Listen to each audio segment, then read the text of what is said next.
Hello everyone, welcome to IAS point. आज हम लोग बात करेंगे जो हमारा सेकंड चैप्टर था उसका नेक्स्ट वीडियो है। पहले में हमने देखा था कि विविधता एवं भेदभाव क्या है, इसमें से पूर्वाग्रह क्या चीज़ होता है, लड़के और लड़कियों में भेदभाव कैसे होता है, रूढ़वादी धारणाएं क्या है और कैसे हैं। ठीक है, आज हम बात करेंगे हमारी जो असमानता एवं भेदभाव और भी जो नेक्स्ट टॉपिक है उनके बारे में आज हम समझेंगे बहुत ही अच्छे तरीके से।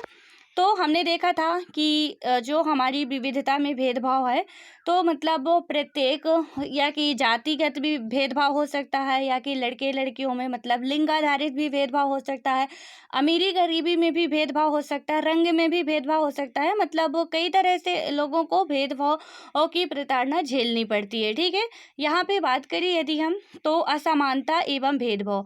ठीक है, अब ये भी एक भेदभाव का कारण ही है। तो यहाँ पे हम बात करें तो इसमें क्या बात की गई है कि भेदभाव तब होता है जब लोग पूर्वाग्रहों या रूढ़िबद्ध धारणाओं के आधार पर व्यवहार करते हैं। ठीक है, मतलब कि भेदभाव कब होता है जब वो लोग मतलब कि पूर्वाग्रह मतलब क्या होता है कि जो हमारे पहले के बनाए हुए निर्णय होते यानी पूर्व निर्णय होते हैं, मतलब जो बिना तथ्यों की जांच किए बिना ही राय बना लेना या मन में निर्णय ले लेना। ठीक है, रूढ़िबद्ध धारणाएं के आधार पे क्या होता है कि मतलब जो हम मान लिए जो हमारे पूर्वज मानते आ रहे हैं हम उसी को मान लेते हैं। ठीक है, उसमें कोई रिसर्च नहीं करना चाहते हैं कि क्या ये हकीकत में ऐसा होता है, नहीं, बस जो वो मान लिए वही हमारी भी धारणा लगातार बनती जाती है। ठीक है, तो यहाँ पे वही बात की गई है कि भेदभाव कब होता है जब लोग पूर्वाग्रह या रूढ़िबद्ध धारणाओं के आधार पर व्यवहार करते हैं।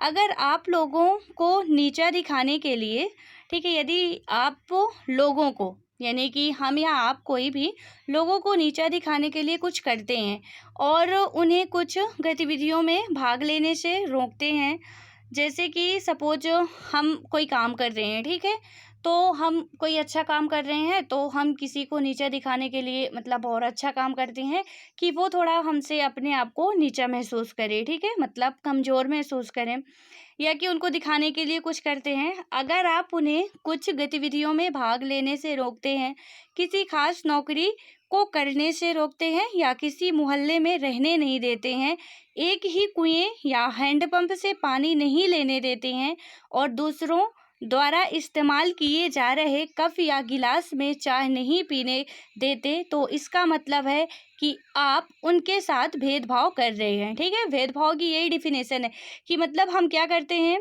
कि यदि कोई निम्न कास्ट का है किसी ब्राह्मण के घर में जाता है तो उसके यहाँ अक्सर अभी ग्रामीण क्षेत्र में आपको देखने को मिलेगा कि क्या होता है कि हालांकि जो कुछ शहर में भी कुछ लोग ऐसे होते हैं जो ऐसा भेदभाव रखते हैं।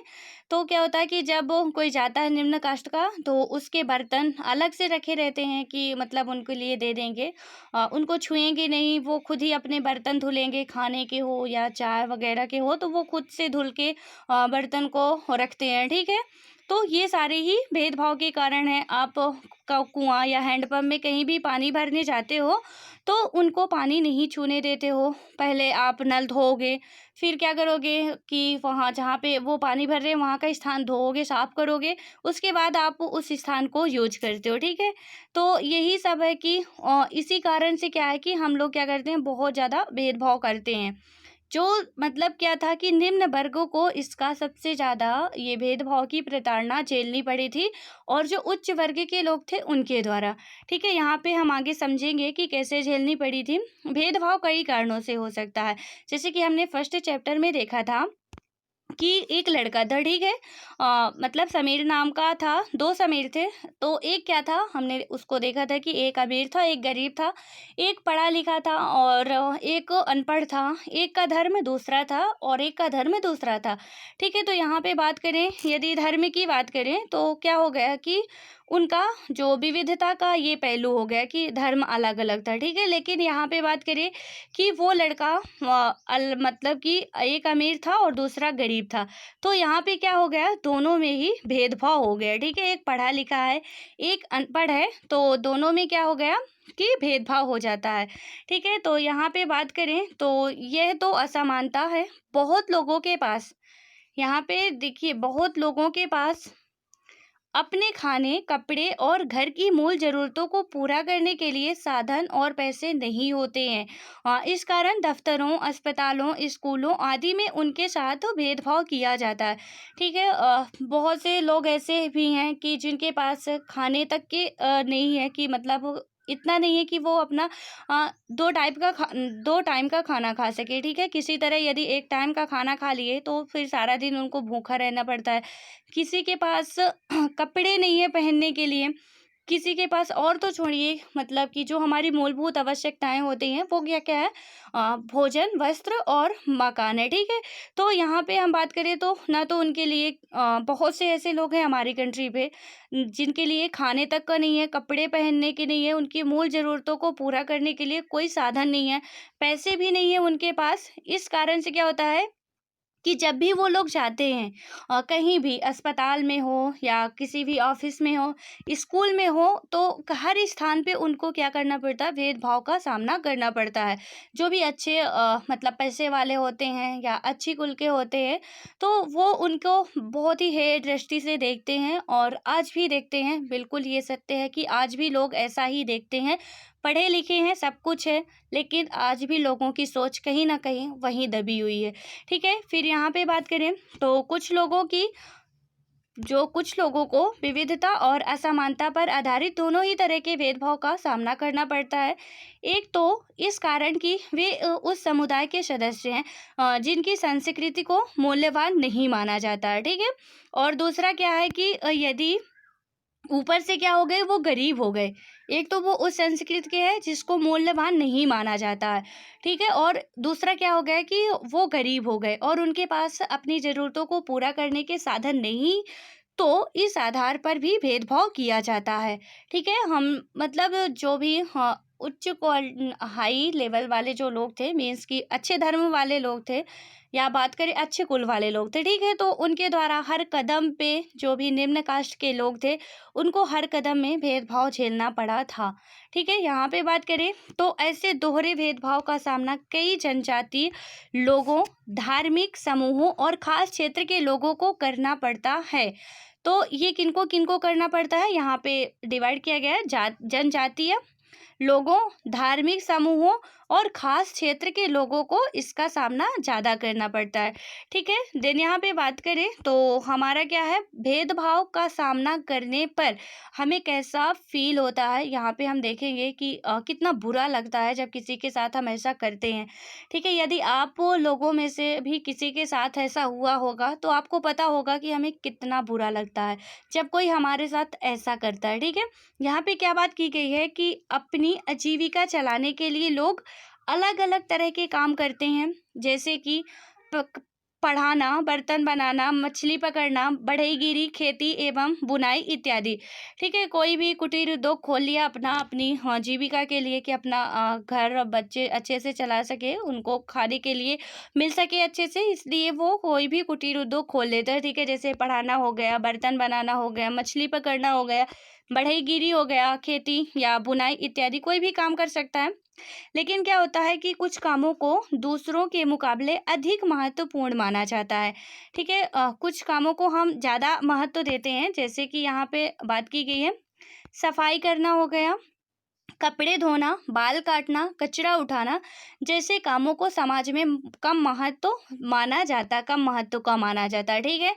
यदि कोई एक स्वीपर है या कोई कपड़े धोने वाला है या कोई नाई है, बाल काटने वाला, तो हम क्या करते हैं कि उसके प्रति बहुत ही गंदी दृष्टि से हम लोग देखते हैं कि ये तो स्वीपर है, ये भूल जाते हैं कि वो भी एक इंसान है, ठीक है?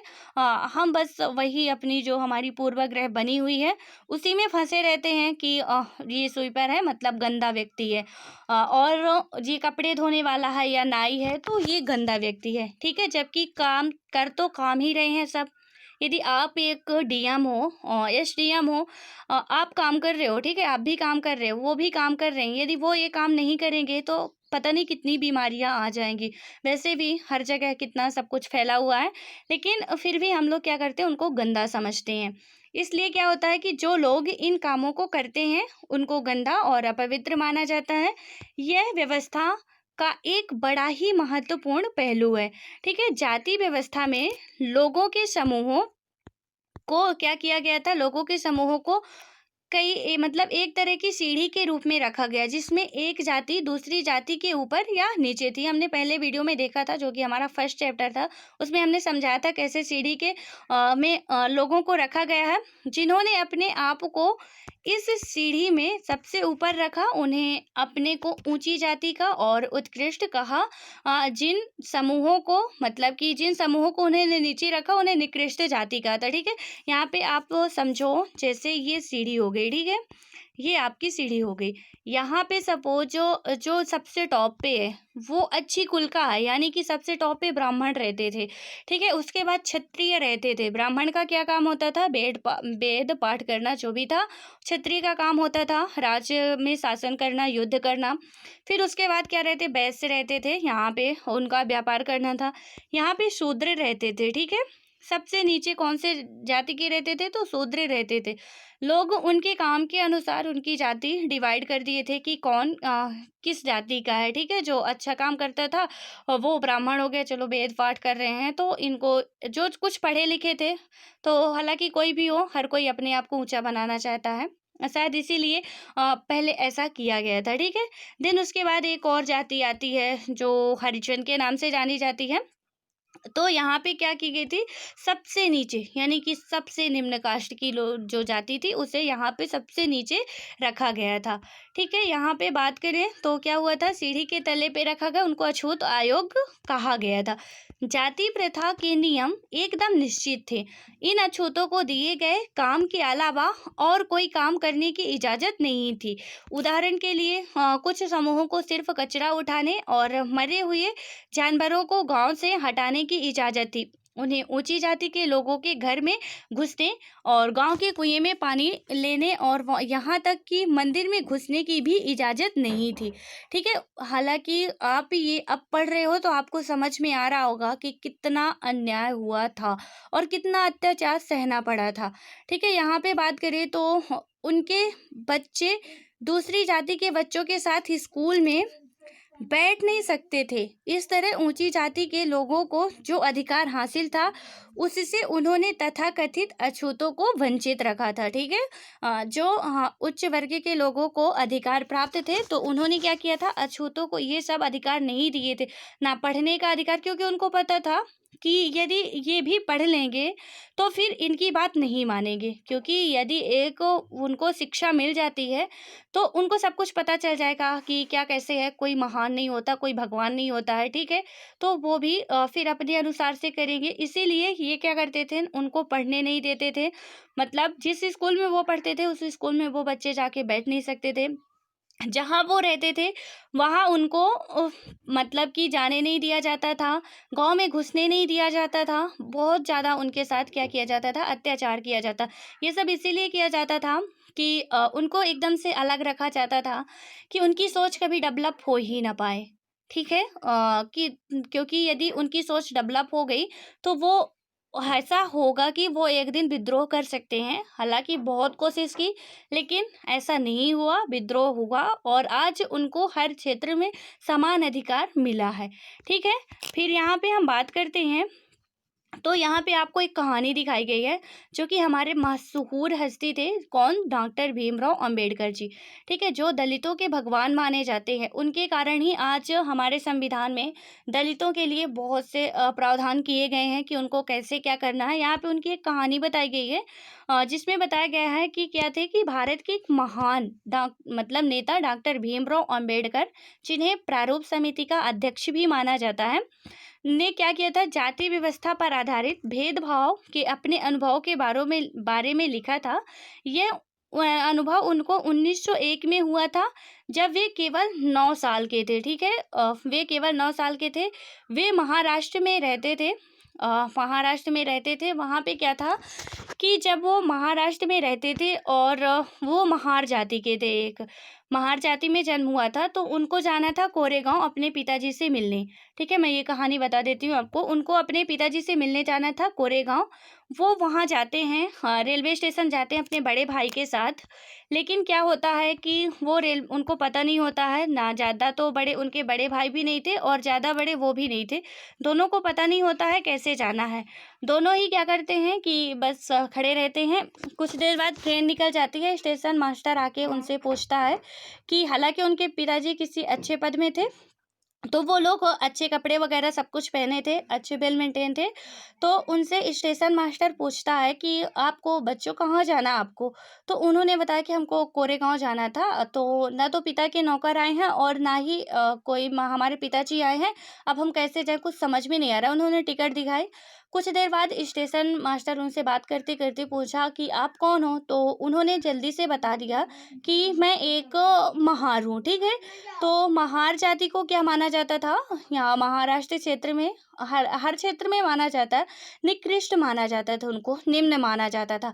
तो वो जो आपको पता है कि पहले जितने भी लोग थे, तो किसी भी उच्च पद के लिए जो वो नौकरी थी, कुछ भी हो, तो सबसे ज़्यादा मतलब उच्च कुल के लोगों को ही सर्वश्रेष्ठता दी जाती थी, ठीक है? और दी क्यों जाती थी? क्योंकि वो ही उसके लिए एलिजिबल होते थे और दूसरों को तो वो चांस ही नहीं मतलब देते थे कि कहीं ये भी ना हो जाए। तो क्या हुआ कि जैसे ही वो स्टेशन मास्टर सुनता है कि ये महार है, तो वो एकदम से मतलब वो थोड़ा उसका जो है चेहरे का रिएक्शन बदल जाता है। पहले वो खुश था, उनसे बात कर रहा था अच्छे से, लेकिन बाद में तुरंत बाद ही महार सुनते ही उसके चेहरे का रिएक्शन टोटली बदल जाता और वो फिर क्या करता, वहाँ से चला जाता है और अपने जाके वहाँ कंट्रोल रूम में बैठ जाता है, ठीक है? लेकिन कुछ देर बाद क्या हुआ, वो बच्चे दोनों के दोनों वहाँ पे खड़े रह गए। कोई उनको पूछने तक नहीं आया और सारी बात फैल चुकी थी कि ये महार के दोनों बच्चे खड़े हैं, ठीक है? कुछ देर बाद फिर स्टेशन मास्टर आया और फिर उनसे पूछा कि अब क्या तुमने सोचा है? तो उन्होंने क्या किया कि उन्होंने कहा, मैं सोचा हूँ कि यदि कोई रिक्शा या बैलगाड़ी मिल जाती तो मैं कोरेगांव तक चला जाता। तो स्टेशन मास्टर बोला कि ठीक है, चलो मैं किसी को रुकवाता हूँ। तो जब रेलगाड़ी या वो सॉरी बैलगाड़ी या रिक्शे वाले आए, तो जब भी वो दो गुने पैसा देने के लिए तैयार थे, लेकिन कोई भी अपना रिक्शा या बैलगाड़ी रोकने को तैयार नहीं था। और इसका कारण आपको पता है क्यों? क्योंकि वो एक महार जाति के थे, मतलब एक निम्न जाति के थे, जिससे कि यदि कोई उनको बैठाता तो वो अछूत हो जाता, ठीक है? अब यहाँ पे आप इमेजिन कीजिए कि यदि आप उस जगह पे होते और आपको ऐसा कभी होता आपके साथ, तो आपको कितना बुरा लगता, जबकि आप इतने छोटे हो। तभी भीमराव अंबेडकर जी के मन में ये आया था कि नहीं, मैं इसको दूर करके रहूँगा।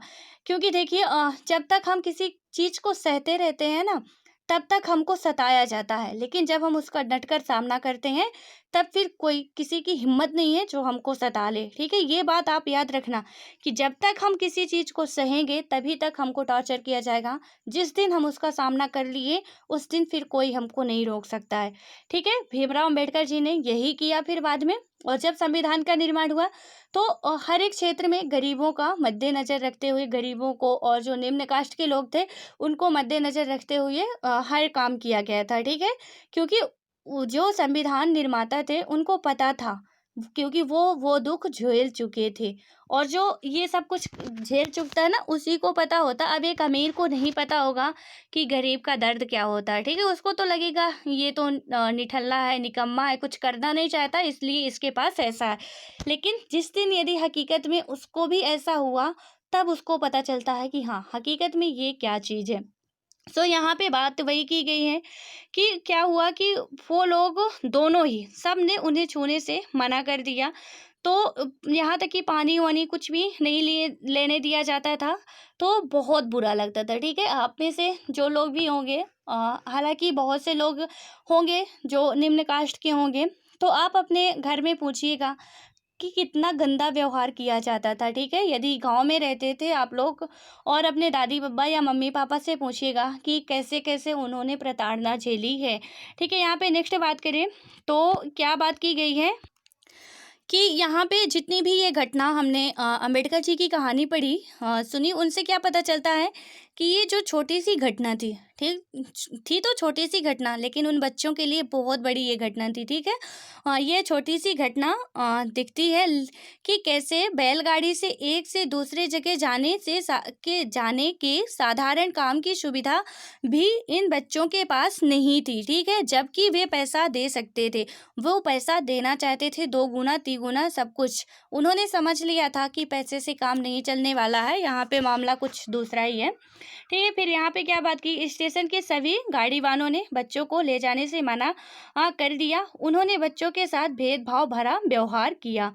ठीक है, तो इस कहानी से हमें सब बिल्कुल साफ पता चलता है कि जाति पर आधारित भेदभाव न केवल दलितों को बल्कि कई गतिविधियों, मतलब कि ना केवल दलितों को कई गतिविधियों से वंचित रखता है, बल्कि वह उन्हें आदर और सम्मान भी नहीं मिलने देता जो दूसरों को मिलता है। ठीक है, आज हमारे लिए बहुत से ऐसे लोग हैं जो पूजनीय हैं, और जो कि दलित या निम्न वर्ग के ही हैं।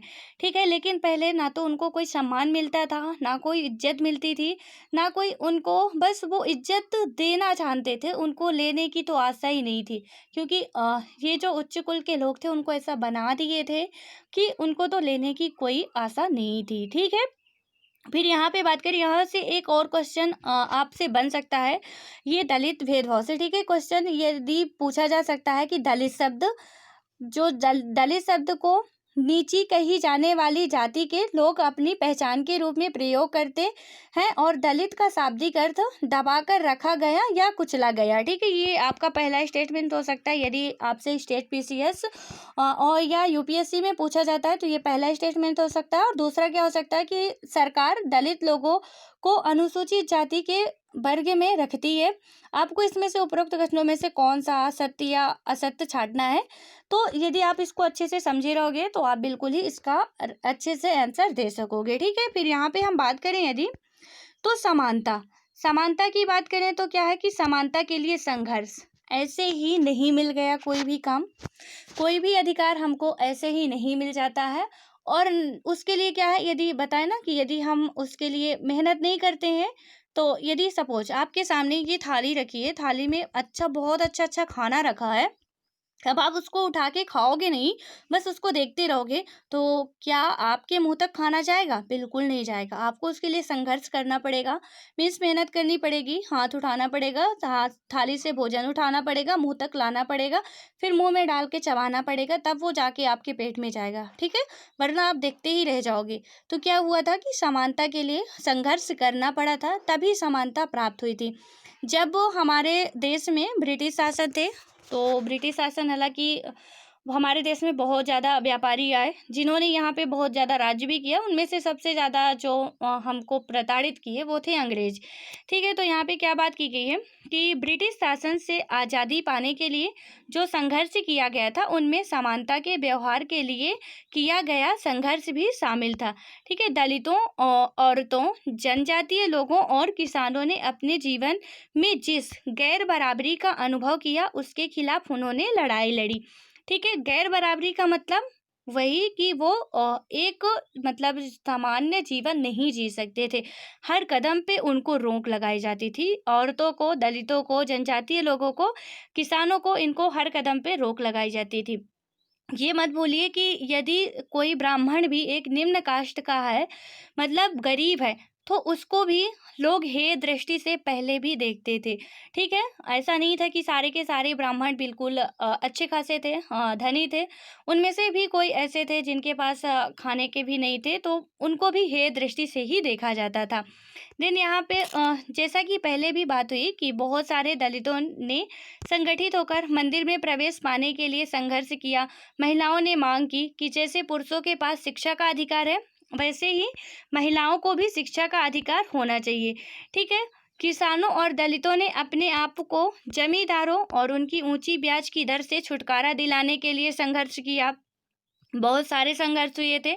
1947 में भारत जब आज़ाद हुआ, सन 1947 में जब हमारा इंडिया स्वतंत्र हुआ था, तो उस समय क्या हुआ था, और एक राष्ट्र बना, पूरा एक राष्ट्र बना था। ठीक है, तो हमारे नेताओं ने समाज में व्याप्त कई तरह की असमानताओं पर विचार किया। जब हमारा भारत स्वतंत्र हो गया, अब इसको मतलब कि एक व्यवस्थित रूप से चलाने की बात की गई कि कैसे ये मतलब सारी जाति विविधता में एकता वाला देश बन सकता है। ठीक है, तो यहाँ पे क्योंकि हर जाति धर्म को ख्याल रखना था कि किसी भी जाति धर्म का अपमान ना हो, किसी के भी धर्म का अपमान ना हो, तो उनके बारे में हर एक चीज़ सोचनी थी। तो क्या किया कि समानताओं पर विचार किया। संविधान को लिखने वाले लोग भी इसी बात से अवगत थे कि हमारे समाज में कैसे भेदभाव किया जाता है और लोगों ने उनके खिलाफ किस तरह संघर्ष किया है। कई नेता इन लड़ाइयों के हिस्सा थे, जैसे कि आपको पता है भीमराव अंबेडकर। ठीक है, इसलिए नेताओं ने संविधान में ऐसी दृष्टि और लक्ष्य रखा जिससे भारत में सभी लोगों को बराबर माना जाए। समानता को एक अहम मूल्य की तरह माना गया है और जो हम सभी को एक भारतीय के रूप में जोड़ती है। प्रत्येक व्यक्ति को समान अधिकार और समान अवसर प्राप्त है। अस्पृश्यता यानी कि छुआछूत को अपराध की तरह देखा जाता है। इसमें से आपका एक और क्वेश्चन हर एक एग्जाम में पूछा जाता है कि अस्पृश्यता कौन से अनुच्छेद में है या किस आर्टिकल में है। तो ये 17 आर्टिकल है अपना, उसमें बात की गई थी अस्पृश्यता के अंत की। ठीक है, तो ये बात भी याद रखना कि 17 आर्टिकल जो था तो इसमें बात की गई थी अस्पृश्यता के अंत की। देन यहाँ पे बात करें तो क्या बात की गई है, इससे कानूनी रूप मतलब कि क्या हुआ था, कानूनी रूप से खत्म कर दिया गया और लोग अपनी पसंद का काम चुनने के लिए बिल्कुल आज़ाद हो गए थे। ठीक है, नौकरियां सभी लोगों के लिए क्या हो गए, खुली हो गई थी। पहले क्या था कि सिर्फ उच्च कुल के लोग ही नौकरी कर सकते थे। संविधान निर्माण होने के बाद सभी लोगों के लिए नौकरियों का चांस मिल गया, उनको हर एक जगह पे समान अधिकार मिल गया, मंदिर में प्रवेश मिल गया। इन सब के अलावा संविधान ने सरकार पर यह विशेष जिम्मेदारी डाली थी कि वह गरीबों और मुख्य धारा से अलग थलग पड़ गए समुदायों को इस समानता के अधिकार के फायदे दिलवाने के लिए विशेष कदम उठाए।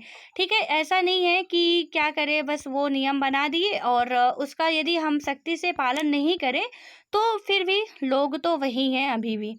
तो उनके लिए क्या किया गया था कि संविधान में जो भी उसके कर्ता धर्ता थे उनको अच्छे से इसका लागू करवाने की जिम्मेदारी थी। ठीक है, संविधान के लेखकों ने यह भी कहा कि विविधता की इज्जत करना, उसे मूल्यवान मानना समानता सुनिश्चित करने में बहुत ही महत्वपूर्ण कारक है। ठीक है, कि हमें विविधता की इज्जत करनी चाहिए।